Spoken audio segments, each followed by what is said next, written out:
Rock and roll. Welcome. Dr. Smith Live, 58th episode. Got a hot one for you tonight. Dangers of EMF, how to protect yourself. An essential guide to surviving the EMF exposure. Plus, I got a special blockbuster information at the end that's going to knock your socks off about the so-called pandemic. Anyway, got a lot of information to cover. I'm not going to bore you. I got a lot of practical stuff, not just academic stuff to make your head spin.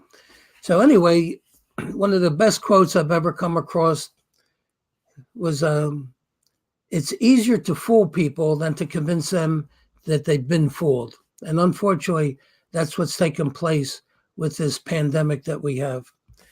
Massive increase in your exposure to the non-native EMF, electromagnetic fields. The average background radiation worldwide has increased 500 times since the year 2000. 500 times. That's why people are getting sicker and sicker, because it's creating systemic inflammation. The dangers of EMFs and how to protect yourself. So reducing your exposure to EMFs, the majority of the radiation you're exposed to are coming from the items in your home. Electric heated floors, heating pads, electric wiring, TVs, LED lighting, Fitbit and dozens of similar Fitbit type watches, microwave ovens, and hair dryers. They all electrical devices give off EMFs. These LED lights that people are putting up, yes, they're cheaper to run, but they're giving off Wi-Fi signals. So, how to protect yourself? 1, hardwire your computer so you're not getting bathed in electromagnetic fields. 2, shut your Wi-Fi down whenever you're not using it and at night when you're sleeping. Again, it creates inflammation systemically. 3, place a resin diode on your phone to cancel out the harmful radiation. I have one on my phone, so it basically reduces the heat buildup in your head. When using your phone, use the speakerphone and hold it away from your head. Place your phone, number 5, in airplane mode when not in use. 6, place your phone in a Faraday cage. So you can get these online. They're about $45, I think. It's wire mesh, and it literally protects you when you put it in your pocket. This is a little Faraday cage. Very, very important. You can get it, I think it's called rfsafe.com. That's rfsafe, SAFE.com. Get rid of any 900 megahertz wireless phones, especially those systems that have a base station and auxiliary phones around the house. They're more dangerous than your cell phone. 8, keep a Tesla energy card in your pocket at all times to help negate the energy fields. It's something that should become like an appendage anymore because you can't avoid it. Number 9, wear blue blocker glasses when working on your computer, and that's basically what I have.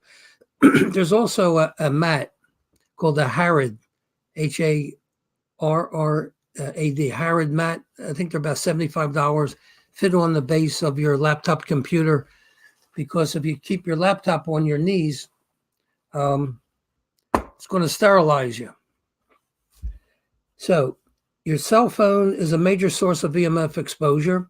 When your phone is on, it gives off a 25-foot magnetic field, 25 feet around you. Non-thermal damage. Many studies have shown that when you're exposed to EMFs, intracellular calcium levels increase. It's all documented. This is not conspiracy theory. This is conspiracy facts. It's the excess calcium in the cell and the increased calcium signaling that are responsible for a vast majority of biological effects of the EMFs. Martin Paul, PhD, has discovered no less than 26 papers showing that EMFs work by activating the voltage-gated calcium channels, which are located in the outer membrane of your cells.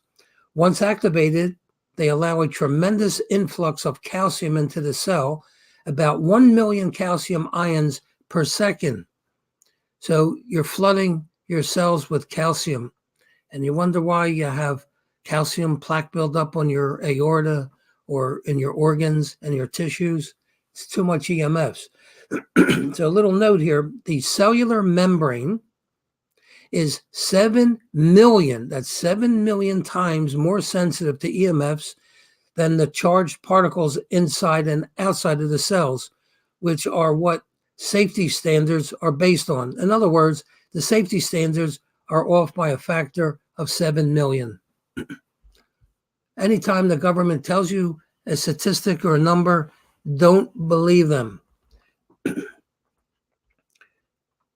Number two, when there's excess calcium in the cell, it increases levels of both nitric oxide and superoxide. So massively excessive nitric oxide reacts with superoxide, forming peroxynitrite, which is an extremely potent oxidant stressor to the body. It's one of the reasons for increase in brain tumors. This is all documented stuff, no maybe stuff. The radiation activates the voltage-gating calcium channels in the outer cell membrane, which triggers a chain reaction of devastating events that ultimately decimates your mitochondrial function and causes severe cellular damage and DNA breaks. Your mitochondria are like little Idaho potatoes inside the cell that produce the ATP, adenosine triphosphate, the energy of the cell. But it's the mitochondria that is the actual dispatcher, sending the signals to the other organelles in the cell of what to do and when to do it. It also decimates your cell membranes and cellular proteins. In a nutshell, dramatically accelerates your aging process. So the more calcium you get into your cell, the faster you're going to look like Methuselah. Common EMF-related health problems. The tissues which have the highest concentration of the voltage-gated calcium channels are the ones that will be affected the most. So studies dating back to the 1950s and 60s show that the nervous system is the organ that is the most sensitive to EMFs. When the voltage-gating calcium channels are activated in the brain, they release neurotransmitters and neuroendocrine hormones. And elevated voltage-gated calcium channels activity in certain parts of the brain have been shown to produce a variety of neuropsychiatric effects. Among the most common consequences of chronic EMF exposure to the brain are anxiety, depression, autism, and Alzheimer's disease. So the more exposure you're getting to the brain with your cell phone, the faster you're going to lose your marbles. So maybe you can get a designer bag to hold your marbles when you lose them and get a name tag so you know who the hell you are. Common heart problems linked to EMF exposure include excuse me, cardiac arrhythmias that's associated with sudden cardiac death, people. Atrial fibrillation and atrial flutter. Premature atrial contractions and premature ventricular contractions, also known as heart palpitations. Tachycardia, which is rapid heartbeat, and bradycardia, which is slow heartbeat. Some reproductive effects and cancer. EMF exposure may also increase a man's risk for infertility if he wears his cell phone near his groin and or uses a laptop on his lap, and a woman's risk for breast cancer is higher if she tucks her cell phone into her bra. Studies have linked low-level electromagnetic radiation exposure from cell phones to an 8% reduction in sperm motility and a 9% reduction in sperm viability. So the synthetic B vitamins since World War II have been putting into our dried cereals and fortified breads and all that crap. That in itself has reduced the sperm count dramatically since the 40s. And the crowning glory is with the EMFs. They're going to basically sterilize the rest of the population. How to lower your exposure. Your cell phone is a major source of exposure, as are cordless phones, Wi-Fi routers, Bluetooth headsets, and other Bluetooth equipped items like hearing aids, wireless mouses, keyboards, smart thermostats, baby monitors, smart meters, and microwave in the kitchen. Ideally, address each source and determine how you can best limit their use. Very, very important to start dealing with these issues because they can kill you. So, swapping a wireless baby monitor for a hardwired monitor. You know, people think they're in the electronic age and they're really doing wonderful things monitoring their baby. They're actually going to damage, because little children are much more sensitive to EMFs than adults. Carrying your cell phone in a bag instead of on your body and keeping it in airplane mode or in a Faraday shield bag or case when not using it. I mean, I used my Faraday cage for years, and it works. If you really want to try something, wrap your phone in aluminum foil and have your spouse or child call it. It won't ring. So you can get an aluminum foil hat and aluminum covering for your phone. You may look a little funny, but who cares in this day and age? Turning off your Wi-Fi at night, very, very important. Even better, don't use Wi-Fi and switch to wired Ethernet. Whole lot safer. Using your laptop on a table rather than on your lap. Using your cell phone with a headset, we call that anti-radiation headset. So you're not getting the magnetic field into your brain. There's a tube that's an air tube that's protecting you. When people wear the headsets, you know, the bilateral earbuds, they're frying their brain twice as much. So you really want to avoid that whenever possible. Use landlines whenever possible. Unfortunately, people don't think that's cool, and probably some houses don't even have landlines anymore. Hardwiring as many devices as possible to avoid Wi-Fi fields. This includes your mouse, keyboards, printers. Avoid Ethernet, overpower. However, as this strategy increases, the variability in your power lines causes dirty electricity. You can partially remediate this with capacitors or filters, but it's not an ideal solution. Ethernet overpower is better than Wi-Fi, but not as good as running an Ethernet cable. So hardwired is the best way to fly. Installing a Faraday cage, copper or silver threaded fabric around your bed. Years ago, I had a patient from Manchester, England. He had then moved down to London. He went to dental school there. All of a sudden, he was getting up every night at 2 o'clock in the morning. He couldn't sleep. He tracked it down to his neighbor's Wi-Fi's, and he couldn't avoid it. And he went online searching for answers. He found an engineer in Switzerland that had the exact same problem, and he solved it by having like a shower curtain in fabric with woven silver thread, and he hung it around his bed. So my patient literally bought one. It was $2,000, and he had it hung around his bed. After that, he had no more sleeping problems. It totally blocked the EMFs from all his neighbors' apartments. So sometimes you can't avoid it, but being exposed to it and losing sleep every night will do you in. If you don't get if you get less than 7 hours of sleep a night, your cells can't kick out viruses. So a word to the enlightened.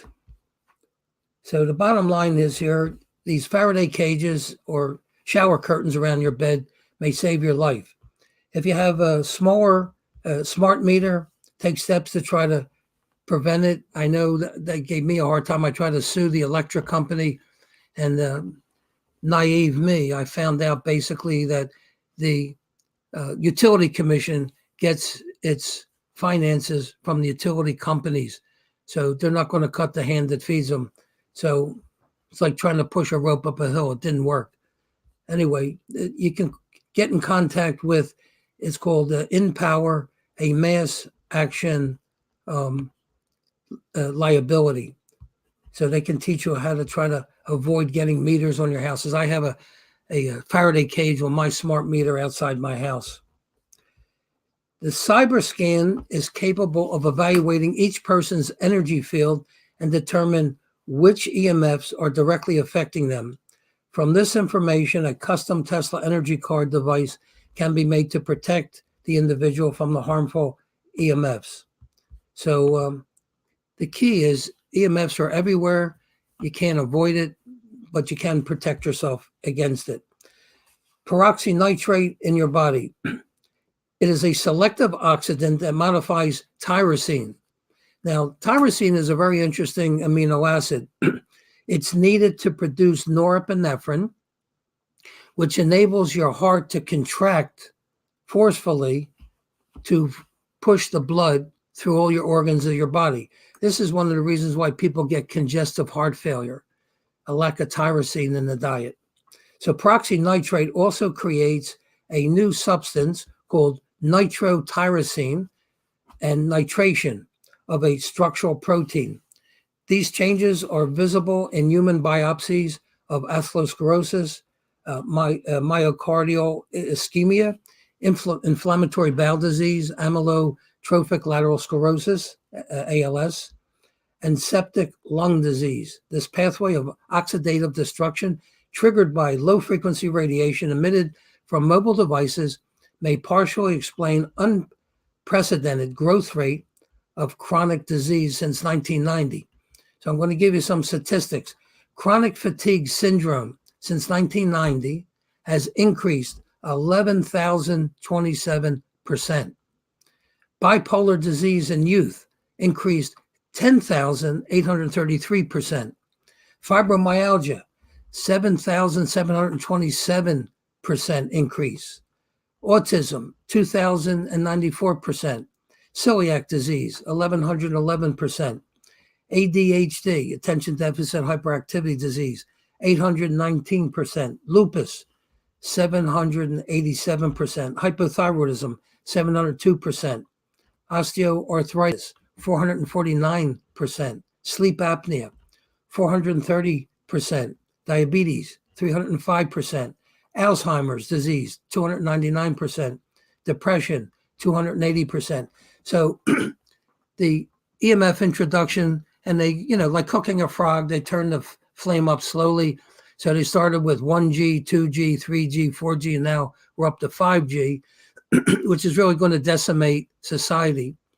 Anyway, I'm going to tie this in at the end with the COVID nonsense, but you'll see what it's all about. Protect yourself and your family from long-term health damage. Cell phones, portable phones, Wi-Fi routers, modems are the primary devices in your home emitting microwave radiation consistently. Cell damage builds over time. It may feel safe to use your devices as you always have, since you don't experience the health effects immediately, but it's definitely a no-no. It's going to creep up to you slowly. So place a resin diode on your cell phone and any other electronic device, your computers and so forth. Keep the phone away from your head.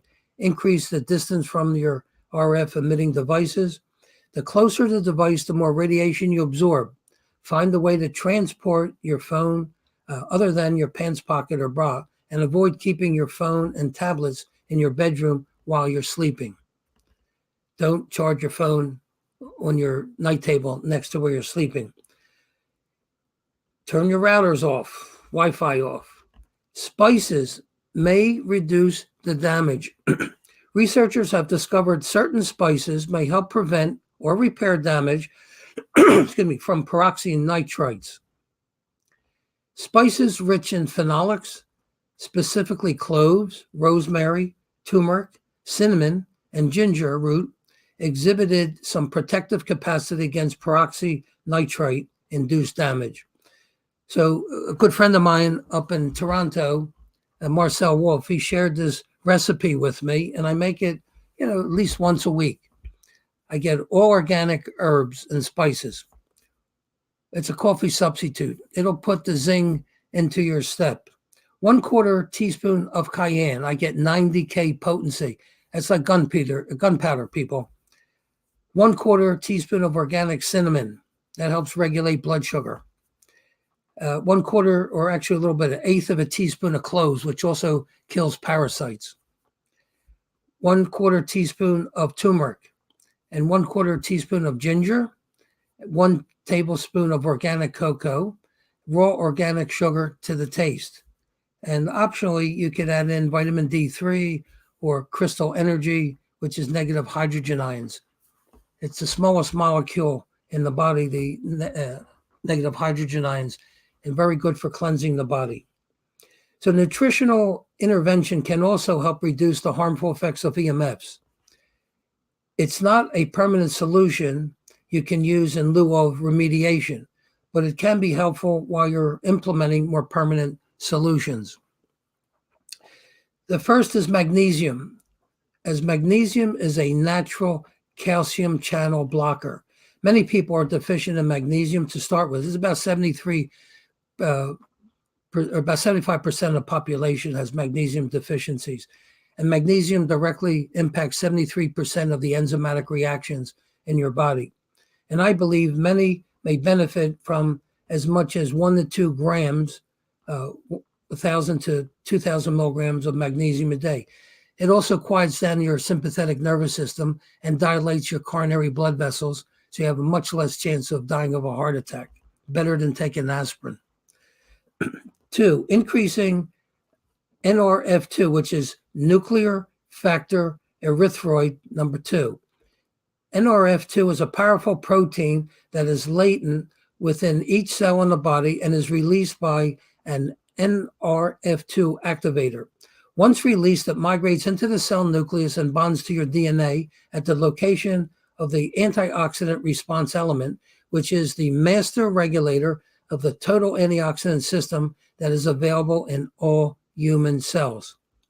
Also, this NRF2 lowers inflammation in the body, improves mitochondrial function, stimulates mitochondrial biogenesis, which is increasing the number of mitochondria in your body, helps detoxify the body from xenobiotics, carbon-containing toxicants, and toxic metals, activates the transcription of over 500 genes in the human genome, most of which have cytoprotective functions. This includes the 3 genes that encode enzymes required to synthesize of reduced glutathione, which is one of the most important antioxidants produced in your body. Also, NAC, N-acetylcysteine, helps to rejuvenate the glutathione and also lipoic acid. Very important.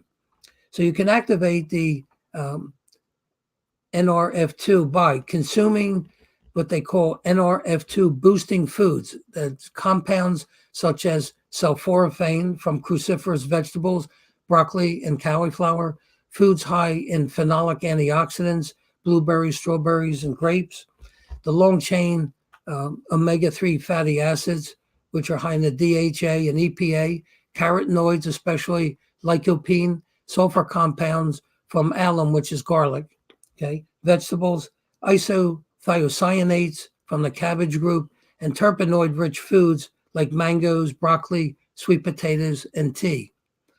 High-intensity exercises that activate the nitric oxide signaling pathways, such as nitric oxide dump exercises, which, to be honest with you, I have no idea what that means. You can look it up on the internet. Calorie restriction, intermittent fasting. If you don't eat breakfast, so your first meal is at lunchtime, that's a good way of doing intermittent fasting. I take a detox tea in the morning, keeps my blood sugar up, and helping to reduce the burden off my liver and other organs. So the benefits of molecular hydrogen. Molecular hydrogen consists of two atoms of hydrogen, the smallest molecule in the universe, which is a natural molecule that can instantly diffuse across any cell membrane, has no polarity, and it's potent selective antioxidant to break down toxins in your body. Molecular hydrogen has been shown to target free radicals produced in response to radiation, such as peroxynitrites. Studies have shown that molecular hydrogen can mitigate about 80% of this damage. The take-home message is that it can be quite valuable when flying, for example, to counteract the damage caused by gamma radiation encountered at 35,000 feet. Anyway, I sent the notes over to my IT people. There's references on there if you want to look them up. Foods that contain molecular hydrogen: cucumber, tomato, spinach, iceberg lettuce, celery, zucchini, cauliflower, watermelon, grapefruit, and radishes. 10 foods that I try to get into my diet on a daily basis. And anyway, so that finishes my presentation. However, the bombshell, and I'm going to give you a little pearl here. I just dug this up. Monique Tello, MD, Masters in Public Health. The folks at Up to Date have done a nice review on the clinical management of vitamin D deficiency. And the statement is thus: the majority of healthy adults with vitamin D deficiency is in the range of 10 to 20 nanograms per milliliter. Basically, in China, that's what the establishment medical industry is advocating for the people, 20 nanograms per milliliter. Now, normal should be 100 nanograms per milliliter to 120 nanograms per milliliter. So here's the deal, people. And I just picked this up today when I was listening to a great blog by Cliff High. The COVID virus that was released in Wuhan was extremely virulent. That was also the first city in the world to switch on 5G, which activates the hydroxy or the graphene oxide, which magnified the effect. They were actually welding the doors of people's homes in Wuhan, and they killed millions of people in China. They were literally spreading the viruses on the streets and all over the place. Now, the vitamin D levels in Chinese are extremely low. They also have a habit of clothing themselves to prevent the sun from causing sunspots on their skin, because they're very fashionable, very wrapped up into cosmetics and so forth, and they don't like damaged looking skin, so they cover themselves up. Therefore, their vitamin D levels are extremely low. The key in the equation is that when the virus spread into the other countries, Europe and the United States, vitamin D levels were much higher than 20 nanograms per milliliter. And that's how it actually mutated and got much, much less virulent. So the powers that be thought that they can kill 13 out of 14 people with this virulent pandemic that they put out there. But the key in the equation, that's why Florida probably and Texas have much lower levels, because of the sun, the vitamin D levels. So during the flu season, keep your vitamin D3 levels up.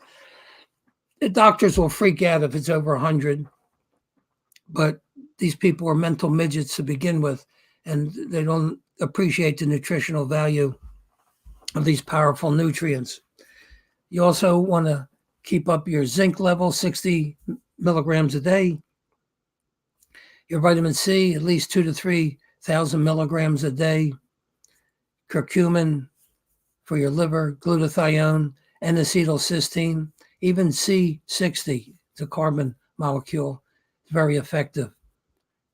And periodically, you can take some ivermectin, 1 cc per 100 pounds weight, and some hydroxychloroquine. If you don't have access, you can always go to immunitybynature.com. You could download the frequencies. They work, people. So that wraps up my presentation. I hope you got a lot of good pearls to help protect your health, because with the food shortages that are coming, they're starting already. The supply chain lockups, the chemtrails that they're spraying, and the 5G that they're rolling out. We're getting inundated from every which way. So protect yourself. Okay, Jared, there we have some questions. This is a hypothetical question. If we capture the frequencies of certain drugs like tobacco, alcohol, weed, LSD, can we use their frequencies in a healthy manner? Well, tobacco, one of the reasons why it's toxic is they put so many damn chemicals into it. But the Indians grew tobacco and they didn't have lung cancer and all that kind of crap. It's the ammonia that they put in there to drive the nicotine up into your brain, so you got addicted very quickly. Alcohol is toxic. It dehydrates your cells. So I wouldn't do it. With the weed, you could do it with frequencies, and you can get the high off it without smoking it. LSD, I don't know if I'd want to venture into that arena. Be honest with you, years ago I had a patient. He was in the military, and they were experimenting on the troops, and he had some LSD, and the kid flipped out. He totally flipped out. He had a discharge from the military. He's the type of guy that one day they didn't know where the hell he was. He wound up going to the airport and taking a flight to Mexico. So, yeah, I wouldn't mess with that. It'd screw up your wiring. But, the key is if you juice organic vegetables, celery, Granny Smith apples, beets, carrots, collard greens, kale, you're going to get a mental high that no drug in the world can produce. So why waste your time with toxic chemicals? That's my personal opinion.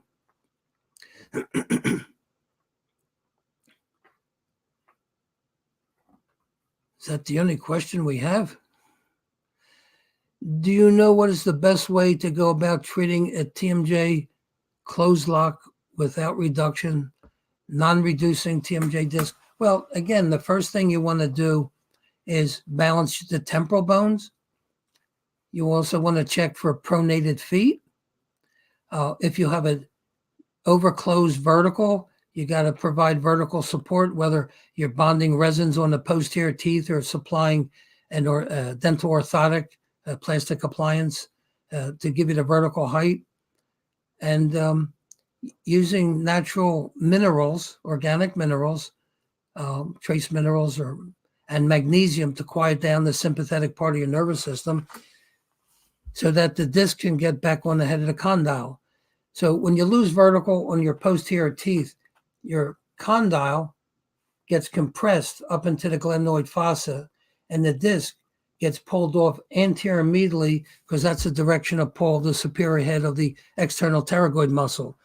So by providing space in the joint, relaxing the muscle, balancing the sphenoid where your external pterygoid muscle attaches and your temporal bone so that your condyles can be balanced and in the vertical dimension, you should be able to recapture the disc. It may take 6 months.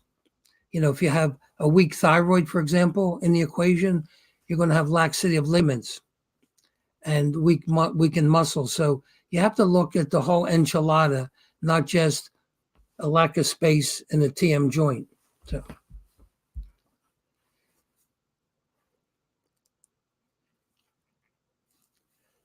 Say, do we have any more questions? Or did I go to bed early tonight?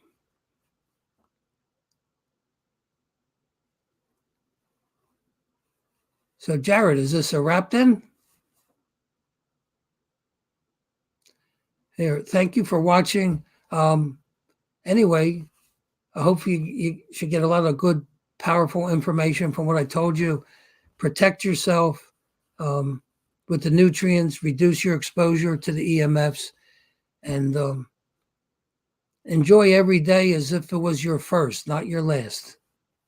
God bless. See you next week. Be good.